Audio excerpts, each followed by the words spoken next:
This is the track called Plinko Bobbers, a track that the player and mapper WideUp created 24th of February 2024. A LOL map that starts off with a forced acceleration block, that follows up with a no-break effect and a few bumper blocks to launch you in a radical direction towards the finishes on the map.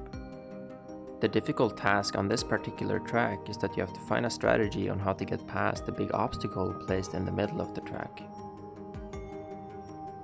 A few days after this track was released on Trackmania Exchange, I decided to give the map a shot myself, and after just a minute of driving, this happened.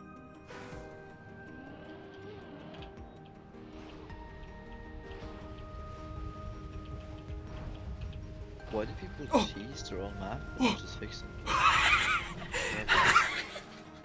I managed to squeeze my car in between the ground and the big obstacle on the map, and hitting the moving block with perfect timing, launching me directly towards the finish. 3 months passes and no one has managed to beat my time on the map, but all of a sudden a run occurs on the leaderboards, by the player Sneeds.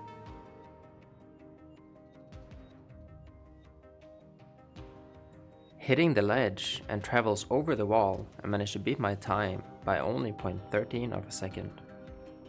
Later that day, Sharmodi improves the world record by over half a second, and this is how he did it.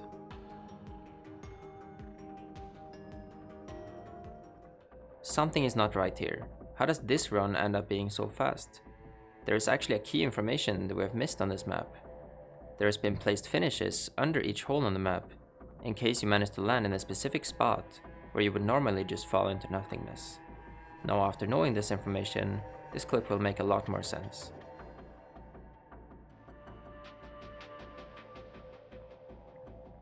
At this state of the map, it was hard to believe that someone would be lucky enough to get an even more improved run than the current record on the map. But then all of a sudden something strange happens. The player Dusty clocks in a stunning time of 6.291 seconds on the leaderboard, which is quite unbelievable when you hear the time at first, but it doesn't take long until it starts making sense. Dusty does not start off his run by jumping straight like the other people. He jumps and tilts his car far to the right, which makes him hit the ring and get a lower trajectory towards the powerful bumper up ahead. By doing this, he managed to force his direction of momentum unusually low and hits the underside of the finishes below the map. With this strategy, he beats the current world record by over 4.5 seconds. With this new approach to the map, it was only a matter of time before another player would attempt to replicate these inputs and try to beat the time themselves. And this time it happened to be the player Sen Isu to replicate it first, beating Dusty time by 64 thousandths of a second, 2 days after the strategy was originally discovered. And this is where the world record stands today. It will most likely not be moving much in the near future because it looks pretty optimized, but I really hope you enjoyed this type of content and consider subscribing for more videos like this. Thank you so much for watching the video, and I will see you in the next one. Catch out.